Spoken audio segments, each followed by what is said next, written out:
नमस्कार दोस्तों, मैं हूं आंचल और आप देख रहे हैं the Bharat show. Social media पर क्या चल रहा है सारी जानकारी आप तक पहुंचाएंगे। तो सबसे पहले चर्चा इस बात पर करते हैं कि इस बार बिग बॉस में कौन कौन से लोग आ रहे हैं। सोशल मीडिया पर जो नाम चल रहे हैं वही हैं या कोई और नाम जुड़ने वाला है। तो आपको बता दें, जी हाँ, एक और नाम जो तमाम नाम चल रहे हैं उसमें जुड़ गया है, वो है सलमान खान की एक्स गर्लफ्रेंड का।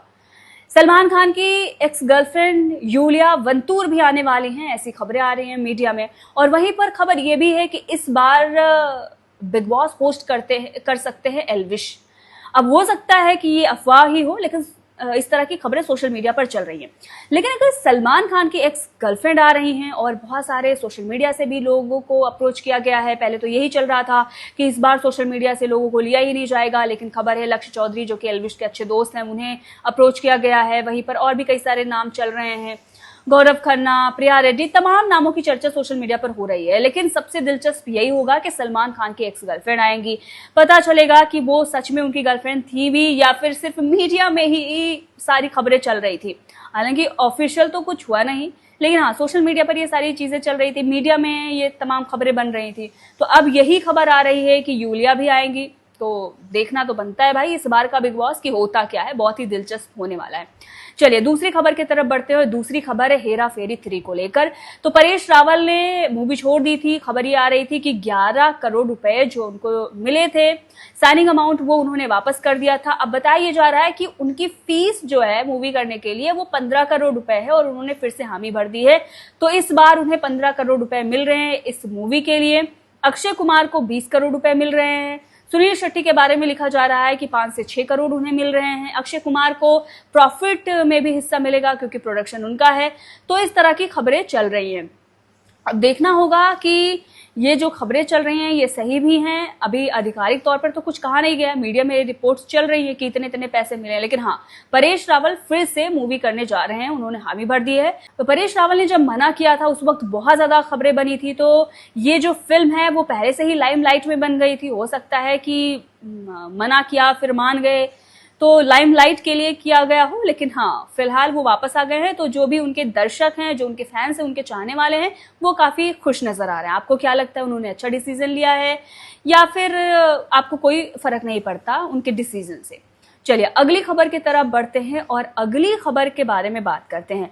तो जैसा कि आप सभी जानते हैं भाई, केकेआर का पंगा किसी ना किसी से चलता ही रहता है। इस बार उन्होंने मुनव्वर फारूकी से ले लिया है पंगा। तो मुनव्वर फारूकी की जो वेब सीरीज आई है फर्स्ट कॉपी, उसको लेकर उनसे कहा गया था कि भाई रिव्यू कर दो। उसके बाद उन्होंने इतना गंदा रिप्लाई किया कि लोग उन्हें गाली देने लगे। देखिए यहाँ पर एक चांद्या नाम की यूजर है जिन्होंने लिखा था कि फर्स्ट कॉपी का रिव्यू दे दो KRK भाई, MX पे फ्री एक एपिसोड देखकर डाल देना चाहिए। तो इस पर KRK ने जवाब दिया है, you fool, I will block you if you will try to insult me. You लुक्खा thinks that I will review छपरी, लुक्खा एक्टर्स फिल्म, आथू ऑन योर फेस। उन्होंने मुनव्वर फारूकी को लुक्खा बता दिया है, थूक दिया है कि तुम्हारे फेस पर मैं थूकता हूँ। इस तरह की हरकत उन्होंने की है। तो ये जो उन्होंने ट्वीट किया उसके बाद लोग उन्हें ही गाली देने लगे। बहरहाल इसको लेकर आपका क्या पॉइंट ऑफ व्यू है, कमेंट करके बताइएगा।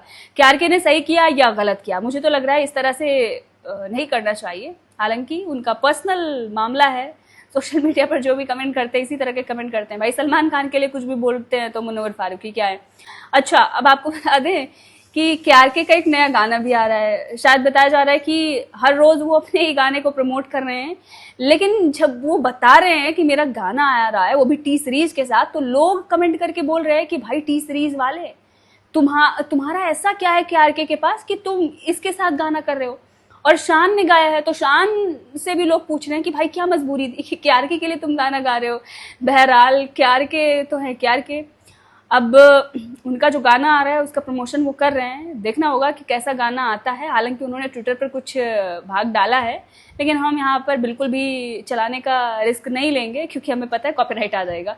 तो चलिए आगे बढ़ते हैं दूसरी खबर की तरफ और दूसरी खबर के बारे में बात करते हैं। तो सुनील शेट्टी ने साफ साफ दिलजीत दोसांझ को लगा दी है लताड़। बॉर्डर 2 से जब हटाने की बात चल रही थी तो दिलजीत दोसांझ ने बहुत ज्यादा एटीट्यूड दिखाया। उन्होंने कहा कि बॉलीवुड में तो मैं काम ही नहीं करना चाहता, जो भी उनके मन में आया उल्टा सीधा उन्होंने कह दिया। अब इस पर सुनील शेट्टी ने मुंह तोड़ जवाब दिया है दिलजीत दोसांझ को। जो अपने देश का नहीं वो किसका होगा भाई। अब तुम अपनी ये बोल रहे हो कि वो उस टाइम की थी, इस टाइम की थी, क्या मतलब है। हमारी आर्मी को उन्होंने बुरा बोला ना, तो हम उनको पैसा क्यों दें। वो पैसा जब वो अपने देश में लेकर जाएंगी तो टैक्स देंगी, अब अपने उनके आर्मी को जाएगा। और आप जानते हैं उनके यहाँ कोई गवर्नमेंट नहीं है, उनकी आर्मी ही सरकार चलाती है। जिसको चाहती है वो सत्ता में रहता है, जो नहीं, जिसको नहीं चाहती वो नहीं रहता। तो उनकी ही आर्मी, और उसे आर्मी बोल भी नहीं सकते, वो सिर्फ और सिर्फ आतंक फैलाते हैं। उनकी जो आर्मी है वो यही काम करती है। उसका जन्म ही इसीलिए हुआ है कि आप हिंदुस्तान को पोक करते रहिए, उसे परेशान करते रहिए, इसीलिए हुआ है। तो ऐसे देश में जो लोग रह रहे हैं, आम जनता तो मजबूर होगी, लेकिन आम जनता भी उनकी कोई बहुत भोली भाली नहीं है। वो अपने आर्मी को सपोर्ट करती है और उनकी आर्मी क्या करती है सबको पता है।